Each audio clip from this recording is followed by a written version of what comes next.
Hello and welcome to Racers Now, where myself and Andy Humphrey are in the middle of a Longchamp marathon. And in this video, we're looking at the third of the 6 Group 1s to take place on Sunday of October at Longchamp. This is the Prix de l'Abbaye 5-furlong sprint. It takes place, for those attending, like Mr. Hump, for those attending, is in the middle of the track. It's absolute chaos.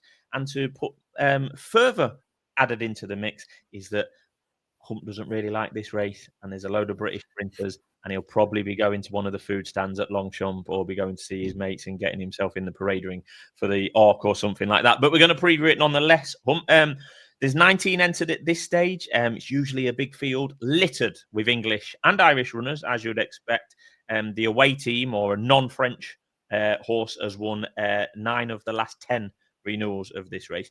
A race that, when we've previously spoke on Racers Now and elsewhere about this race, usually a low draw bias bonanza, people would have you think, traditionally, but it's not so much in recent years. The last 10 winners have been drawn 8, 14, 7, 5, 2, 3, 13, 2, 12, 5. So it's not as draw bias dependent as what people may think or remember from yesteryear. Are you looking forward to it at all, Hump? I know exactly where I'll be while this race is on. I can tell you for now. At the very, it's about a furlong and a half out behind the stand. There's a lovely bar that sits just overlooking the parade ring.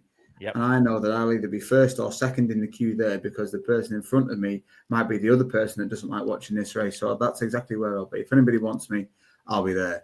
And it sounds like you might do in that strategy, given that there's an hour gap of thoroughbred racing between the Abbaye and the Arc. You'll have a good position to overlook the parade ring / pre-parade ring for the big race itself. That's true, yeah. But no, going back to what you're saying, I completely agree with what you're saying. That kind of where we in the past we've said the draw bias is key. It's getting less so now, really. I guess looking through the figures that you ran through. Look, 14, obviously Highfield Princess was a bit of a freak performance, and there's not even any sort of 3, 4, 5, 6-year-old trends that we can really look at. Obviously, the Platinum Queen won not that long ago, very, very young horse, and then we've had much older horses win from that kind of point of view as well. But so like you said, 19 in, 4 French horses, 1 Aussie, and an absolute mentalist in Pontos. So there you go. That's pretty much the whole field sort of wrapped up there. As for fair cop to them for having a go. I think while when in Rome and all that kind of thing, or when in Paris, I guess, if you want to say it that way. If the rain falls, that may or may not fall, and I don't know if As4 will have seen any kind of rain like it. So that'll be interesting. Looking at the French ones, Montai got the better of Ray Vika last time. Very close finish actually that last time, obviously at Longchamp. So that's probably one of the better lines of form really for the French to look at. Ray Vika did slightly miss the break that day. Had a pretty terrible traffic issue. She was caught in a really bad pocket at a really crucial stage. Got out of the pocket, but I don't think she was making up too much ground at the end. So of the French two, Monte probably would be the easier option to pick. The one problem with that as well is that trainer of Monte, Monsieur Baratti, terrible form, 7% at this moment in time, last 14 days, so that's not encouraging either. All the signs are pointing at me to have at least 1 or 2 pints of beer. Well, I was going to say in the time it takes this race to go, but that would be a very, very quick pint.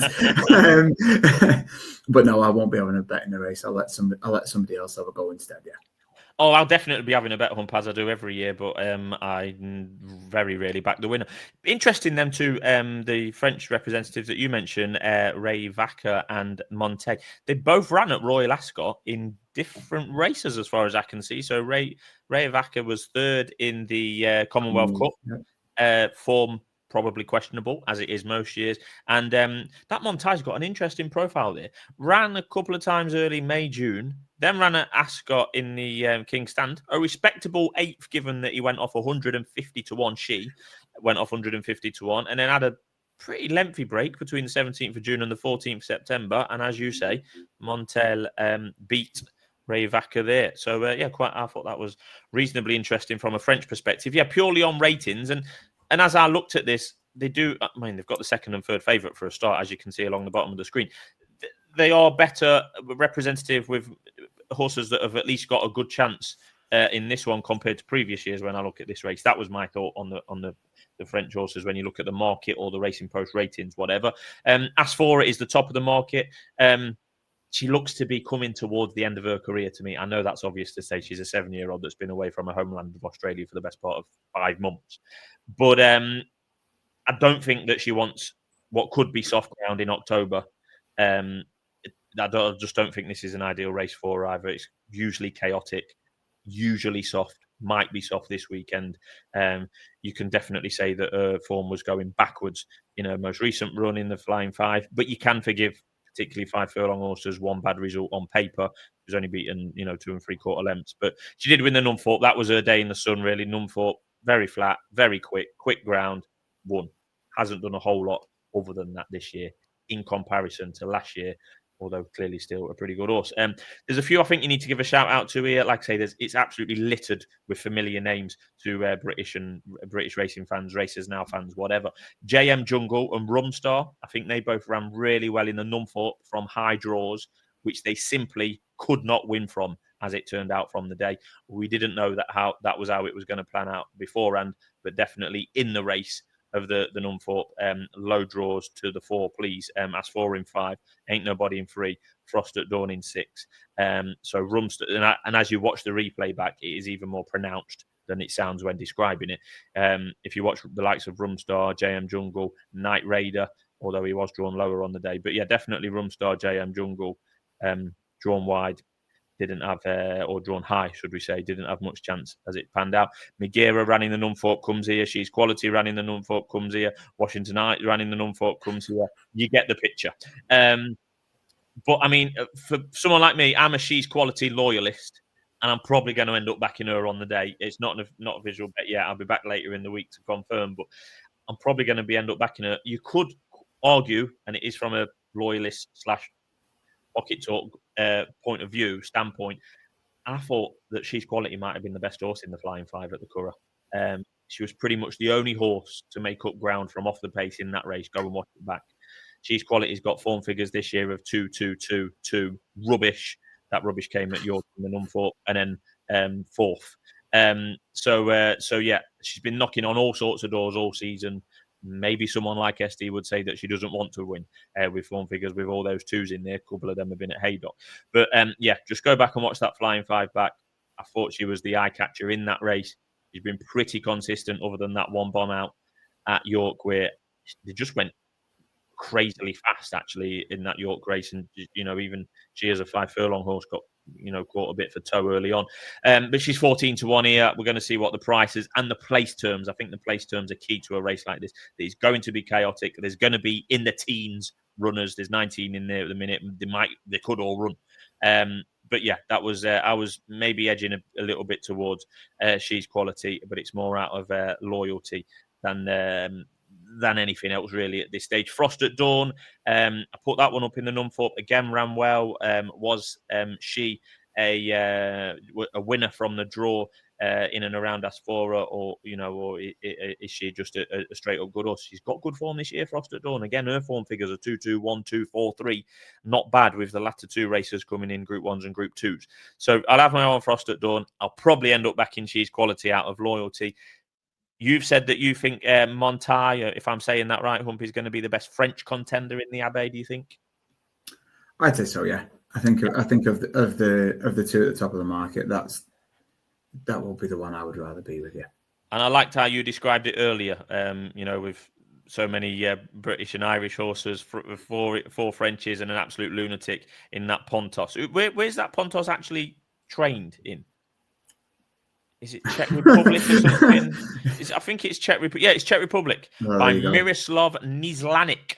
Yes, absolute loon of a horse. That one was actually 3rd in that race that Hump described earlier, where Monte and Ray Barker did battle there. So could have a say. Chaotic race. Definitely one that looks better on TV than it does in the stand, because if you are at Longchamp and you do want to try and watch the race with your own eyes, like Sandown, the 5 furlong sprint races take place down the centre of the field, not the track as in the home straight, down the centre of the property, right down the middle. Yeah, very very interesting. I've always wondered why, Hump.